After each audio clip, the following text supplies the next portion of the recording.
Oh, that Texas death match. Blood. Blood. I'm John Renton with the Retro Review of World Class Championship Wrestling Thanksgiving Star Wars 1984, where everybody did not get on the floor and do the dinosaur, mourn the pity, but this is when World Class Championship Wrestling, despite the loss of David Von Erich earlier in the year, leading to the biggest house they ever had at Texas Stadium for Parade of Champions 1984 that I did retro review. Please check that out on the old school wrestling reviews and documentary reviews playlist that you could find on this channel. That was really goddamn wordy and weird, but this is when they were still cooking. They were packing a lot of people into Reunion Arena and surrounding areas, and even when they were going into other markets. If only Fritz had decided to take the TV national, they could have really been big.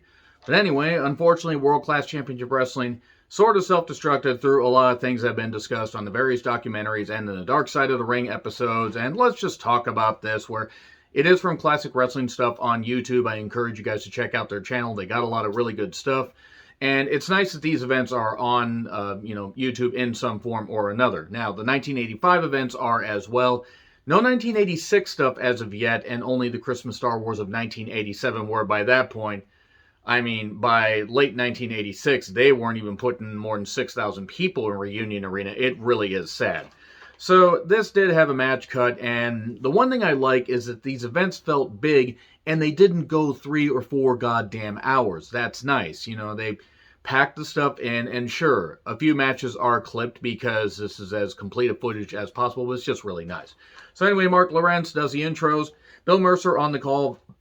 I want to once again say, like I said in previous World Class reviews that I've done, Bill Mercer really is a terrific wrestling commentator, sportscaster feel, sports-based feel. Just, I really think that if you guys do watch these world-class events, even in a vacuum, Bill Mercer, he's talking to you like almost like a fatherly figure, talking about stuff, but he just knows his wrestling. He appreciates his wrestling. He gets fired up, passionate and everything, but he doesn't take away from the matches, and that really is appreciated. So, first match is Missing Link versus Rock'n'Roller Buck. I'm gonna, are my own daughter, Zumhoff. If you don't know, Google Buck Zumhoff, and then immediately delete your search history because you're going to be embarrassed if you look that up. But yeah, not only was he a goddamn idiot and a fucking creep, but he did that to his own daughter. Apparently he trained under Grizzly Smith. If you know, you know. This was really quick because Link wins in like about 90 seconds. Well, excuse me, Akbar Princess. Oh, wait, wrong Link. So then Stella Mae French, who looked like a truck driver / restaurant worker, where she would hit you over the head if you didn't tip her 20%, and she would say, "Oh, dearie, here's the omelet," and boom, I'm going to hit you over the head with the skillet, the home skillet, if you will. That sounds really rap-like. Moving on from that, took on Nicola Roberts, who was a lady giant. Huge. And, I mean, obviously being a lady giant, she would have to be, and I'm talking about stature. So, Gino Hernandez was trying to give Nicola Roberts advice. I believe they had an affiliation. Again, some of my knowledge of World Class Championship Wrestling is a little bit dodgy. I've, pieced together what I know as far as from documentaries and stuff. So forgive me if I'm a little bit, incorrect or can't fill in all the gaps on this. But Stella Mae French, they just had a brawl here. Now, we did miss the footage where her hair was like in the fucking ring and it was like all cut. And what the hell's going on here? They've been having this feud for a little bit. Sunshine was in the corner of Stella Mae French. Mike Von Erich was also there, because they just would not give up on Mike Von Erich being in the ring. I'm not saying give up on Mike Von Erich as a person, but he should have never been in the ring. More on that later. They were just brawling and punching, and it was definitely a unique concept to feature women like just getting in fights like this and not just pretty women in bathing suits getting around, even though there had been a lot of good talent over the years that just didn't get the spotlight. World Class kind of was innovative as far as that. Sunshine hits or sprays Roberts with something, and we get the most devastating maneuver in all of professional wrestling. Surprise roll up 1, 2, 3. Now we get scissoring action of the clipping variety, and Mike Von Erich is, basically helps even it out, and then hugs Stella Mae French and has to hold the scissors out. Good, seriously, he almost pulled a Sid there without even realizing it. Then we get Chick Donovan with a lot of hair. My fucking goodness, a lot of hair. A lot of 80s hair here. Concerned it was 1984, that makes sense. Taking on Skandar Akbar with Killer Khan in the corner. Killer Khan has a match with Terry Bam Bam Gordy a little bit later. Special Revenge Challenge match, as Mark Lawrence put it. Chick had gotten his knee hurt and was out for revenge, and felt Devastation Incorporated was responsible. And according to the TV and from what little research I gathered, that was the case. So he's back and goes for revenge, and it wasn't exactly something that you would call a classic, but it was Akbar wrestling like a manager and managing like a wrestler. Mercer does mention that the Midnight Express and Jim Cornette, as well as Rip Oliver, are going to be coming in because this is right around the time that the Midnight Express are finishing up in Mid-South Wrestling, the next territory over. And we're going to come in for 6 months before. Well, they didn't get paid all that well, worked with the Fantastics every goddamn night, and then went to Jim Crockett Promotions, and it worked out for everybody involved, except for World Class.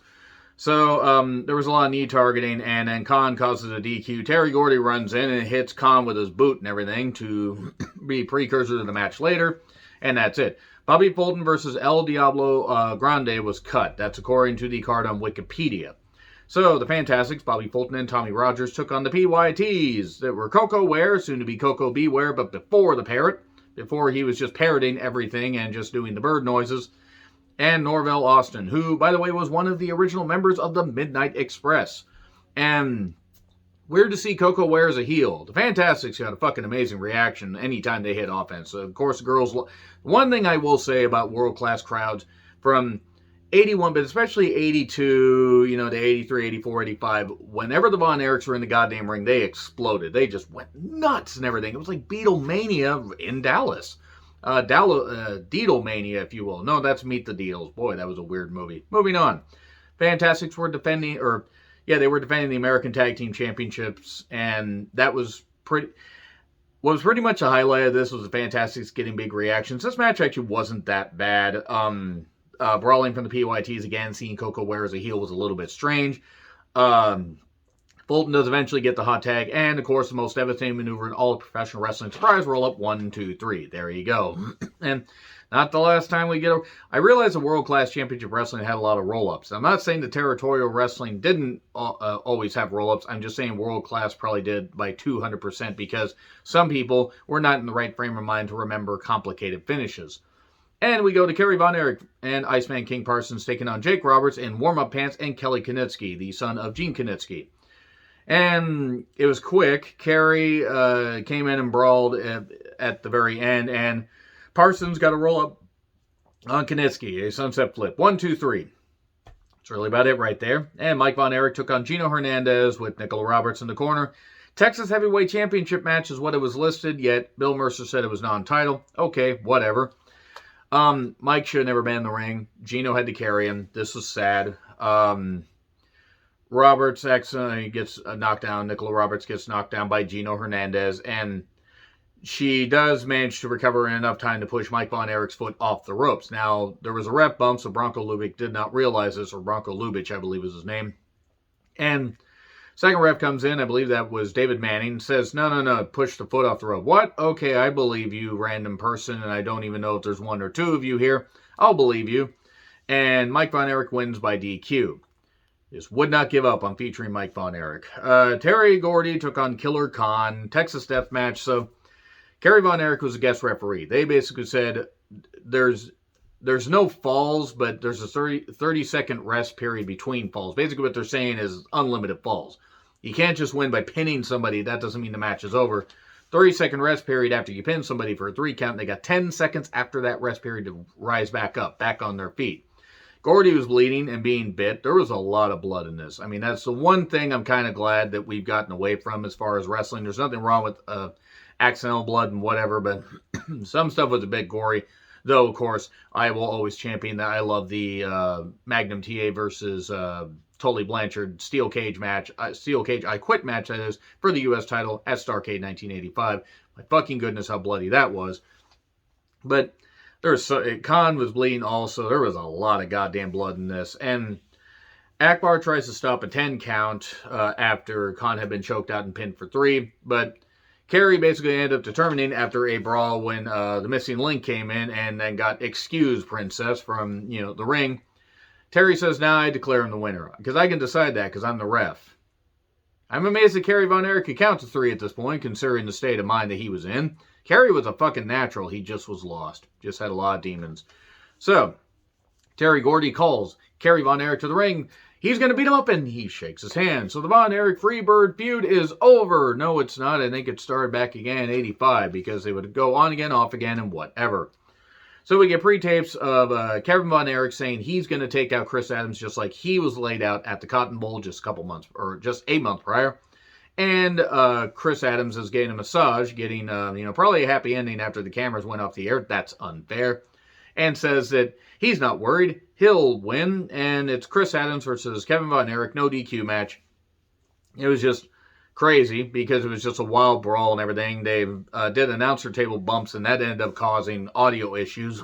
And then Gary Hart prevents Chris Adams from being pulled off the top, and Chris Adams hits a splash 1, 2, 3. But Kevin says, I said I was going to lay him out, and I'm going to. I made a promise, and that's what I'm going to do. Knocks Gary Hart into the post, and then proceeds to beat the shit out of Chris Adams with a wooden chair, just hitting him. First a drop kick with the chair into the face, and then chair shot to the head. Chris is bleeding. He keeps calling him back and everything. And it was a pretty damn good way to end it. It was only an 81-minute show, so it was fine. Yeah, a couple matches might have had a little bit of footage cut, but it's still a nice time capsule. So I will have reviews of the various other holiday events and everything throughout the year to finish the year strong. And it's kind of nice to watch these events and see just how World Class is doing at the time. Let me know your thoughts in the comments. Like, share, subscribe, Twitter handle in the description. I'm John Rethlin. I'll see you soon.